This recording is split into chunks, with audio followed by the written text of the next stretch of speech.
Welcome back to Romance Studies 202. And today it's a great pleasure to have with me my colleague, Professor Ana Casas of the Department of French, Hispanic and Italian Studies here at UBC. And we're going to be discussing this book. In English, one of the translations is The Time of the Doves by Mercè Rodoreda. In Spanish, in Catalan, La Plaza del Diamante. In Spanish, La Plaza del Diamante, translated to many languages. We're reading it in English. And Ana, thanks so much for your time and expertise and generosity to talk to us about this book.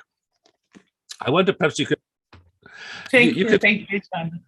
I wonder if we could just start in general terms about how you might approach, how you might start, what kind of entryway into this book you might suggest. Yes. So when I have taught this book, I have done the trigger warning. This is a very sad book, and it's something. It's not easy to teach and it's not easy to read, but it's beautiful. One of its beauties or one of the good things it has is that it has very short chapters. So you kind of go very quickly through it, and it's easy to read one chapter and then stop, or if you want to read more, you can continue. But I think this shortness has a little bit to do with this apparent simplicity that the book has, that in some ways doesn't feel like a complicated book, or the narrator voice is like someone who's has been said to be naive or simple, or just describing life. But on the other hand, there is so much detail, right? You are sometimes a bit overwhelmed by the amount of detail. So this simplicity does not necessarily match sometimes with it's an apparent simplicity. There is more complication to it. No, I love that that contrast or that tension that you're talking about, that everything seems simple. And in the narrator, Natalia, she seems simple. She's been criticized, I think, by some of the critics for being a little naive, not knowing what's going on. But a lot is going on with her, and that leads to some of the sadness, as you put it, right? The trauma, which gets expressed in different ways, especially as the book goes along, as a result of the war, but also as the result of her personal circumstances. And we were talking earlier on, as we were talking about what we might say about the kind of the space of Barcelona itself, the city as perhaps showing some of this complexity and labyrinthine. And I know you have some slides to show us. I wonder if you could talk a little about this book and its treatment of space and how it's situated, or how the plot is situated within Barcelona. Yes. So first, to me, that's one of the most amazing things of the book is how well this mental space that Rodoreda has, Mercè Rodoreda, that she's able to guide us through all it. But on the other hand, there is this connection, a strong connection between the narrator and all the people who are there and the spaces they inhabit, right? So we were just saying about, to me, one of the most beautiful things is how walls are connected to the skin, and how much she's able to say through all the apartment. She's describing her own apartment is sort of a body, and the doves or the pigeons are circulating around it, and it has this feeling that there is the heart of the apartment, and then there is a way out, and there is this connection with the body of the ones who inhabit there. And then also we were talking about this family she serves in, this bourgeois family who have this strange house that it's just like a labyrinth, and it's kind of trying to trick her. And they want her to go through one door, but there is like a place where you ring, and like it's and to me it says a lot about like the class consciousness with this very rich family that she's like cleaning their house for and serving for, and how there is this huge imbalance, right, between the places we live in. So I mean, when we're talking about space, there's a lot. I love what you're saying about the houses, the different domestic interiors, the house with Quimet, for instance. We get a lot about how that is prepared and decorated, and then we get the pigeon coop, and that becomes part of the house. The pigeons become part of the house. The house where she works.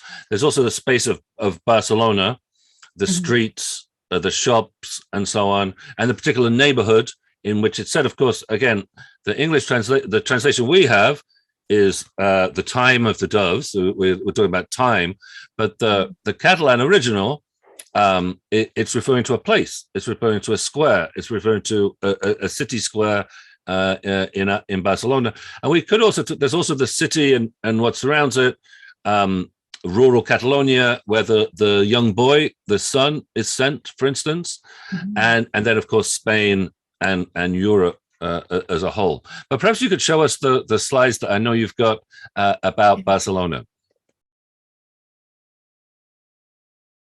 So you can see here La Plaza del Diamant, the Diamond Square, and this is in fact a square that it's surrounded by streets that have the street of the pearl, the street of gold, because I think it was an area before where there was some exchange with there were some shops of, like, when it was first founded for selling jewelry. So I think it's all related to these first like kind of medieval. And what I want to say is that Gracia itself, the neighborhood, used to be a small town. And that's why it has still like these not so big houses. Like it doesn't feel that much of a city, and in contrast to other parts of Barcelona. And this is here in red. I don't know if you can see it. Here in red, you can see where the neighborhood is. And this is a neighborhood where the streets, I was telling you, are a bit labyrinthic. And this contrasts with other parts of Barcelona, where you have, for example, in the Eixample, that it's the area that was built like with very straightforward streets, like very North American kind of organization. Well, Gracia is a little bit more medieval and has this feeling of like, when you're in the street, like you're a bit like, sometimes you can get a little bit lost. And it's, as you can see in this image too, there are like many small squares.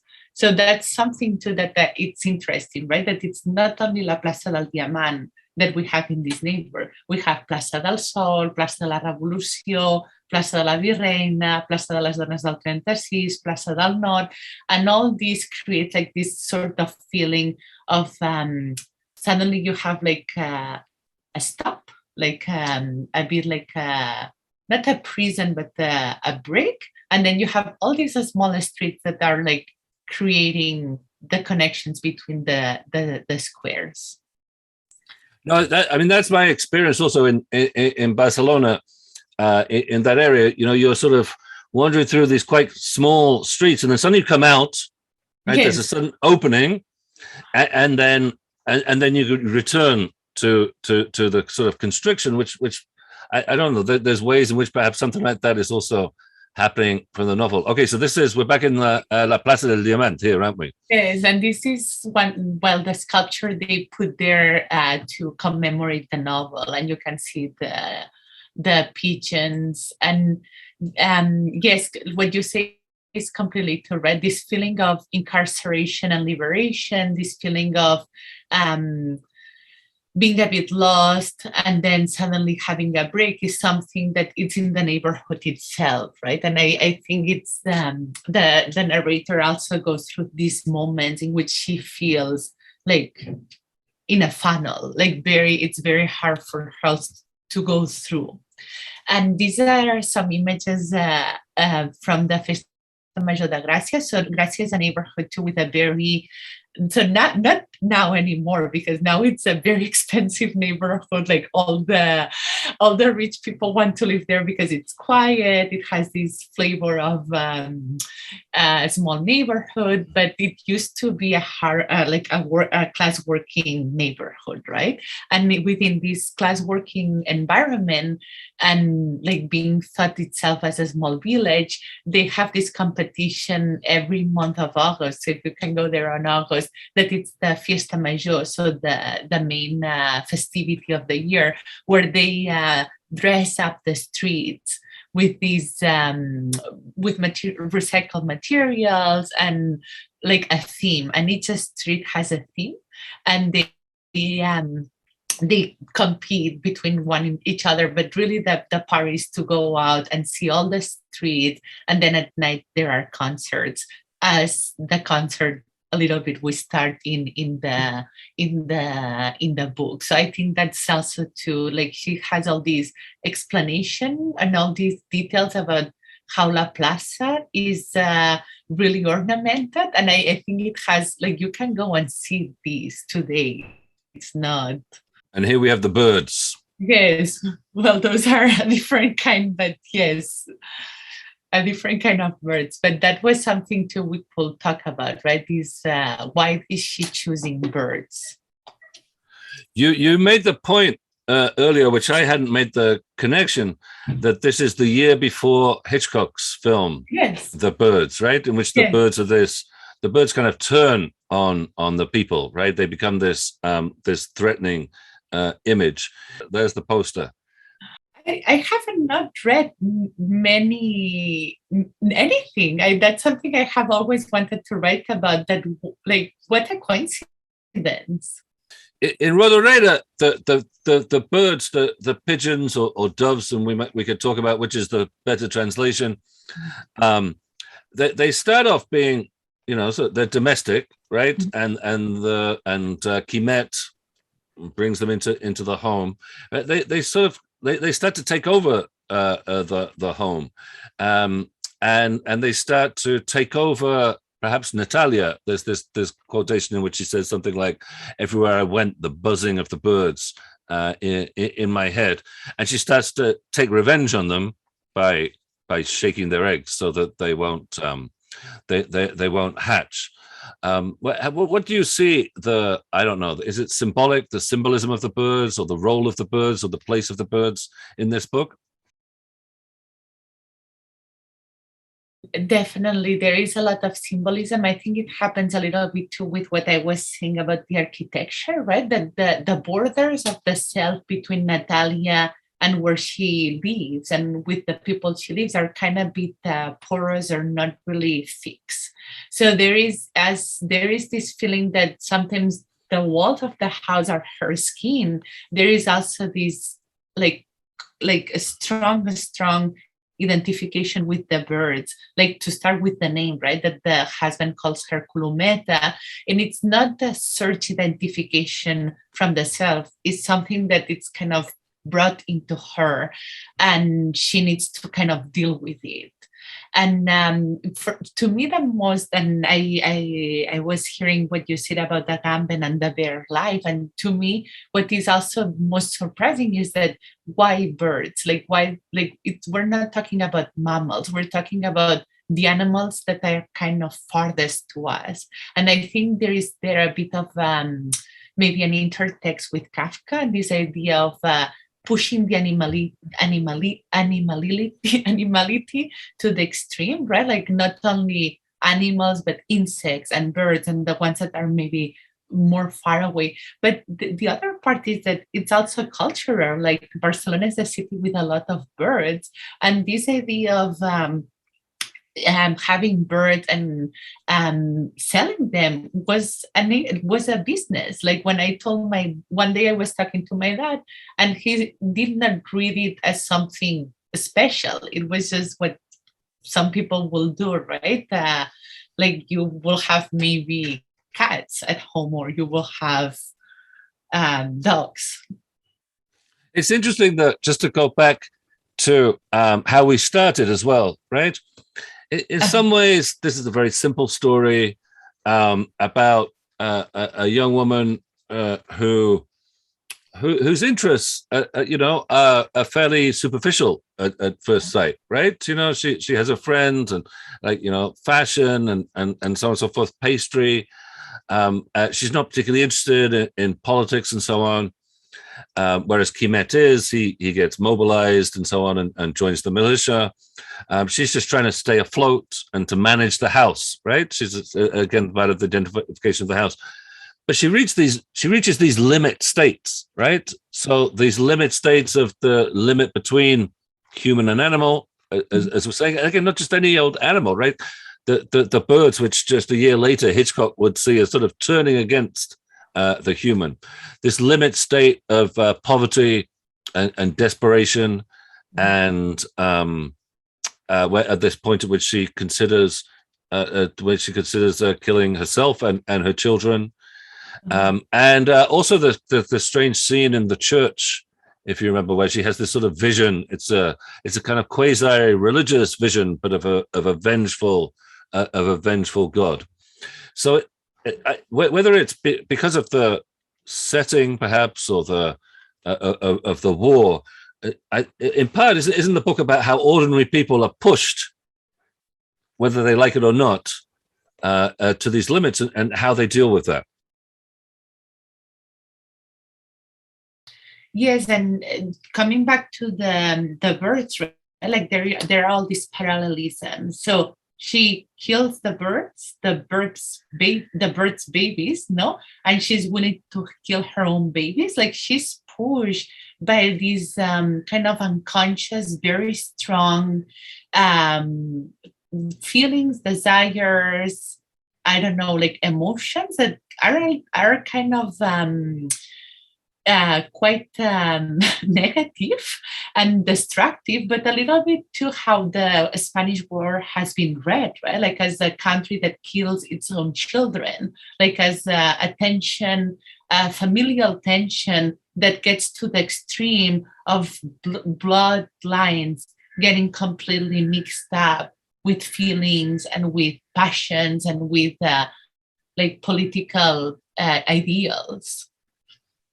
So we should end, but as a last thing, I wonder what, and we didn't talk about this before, I wonder what you make of the last word, or even the last right? happy, and then the three dots, right? So so it's happy, but an ellipsis, as if something's not said or something's to follow. We don't. How do you see the way in which it ends? After all she's been through, she sort of achieves a new kind of domestic situation with the grocer who was going to buy, who sold her the acid, right? But she reconstructs a kind of familiar and family environment. Her daughter gets married, and so on and so forth, and it ends happy, content. Is it in Catalan? But ... How do you see that end, which is in some ways not an end? Yes, I think, well, I don't want to cry, but to me, one of the things that I see a lot, because my grandmother and her brothers went through the war, and it's this generation that, when they were children in their case, but it's this generation that went through so much like poverty, hunger, and yet they want to find the beauty in things, and yet they when something in life is beautiful or goes well, they kind of also take advantage of it, right? And to me, this is one of the wows of the book, is that, wow, how can she go through all these and then just have a life, right? And there is this moment in which she says, oh, I wanted to stay home, or I did not feel, but like she treasures what she has. It's little, but it's important. That's a beautiful point at which to end. Thank you so much. Thank you so much, Anna. Talking for hours, you know that, right, John?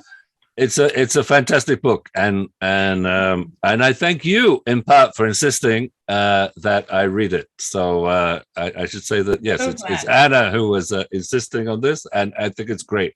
It was really fantastic, and this discussion has also been great. Thank you so much, Anna. Thank you, Jean, and good luck to the students with it.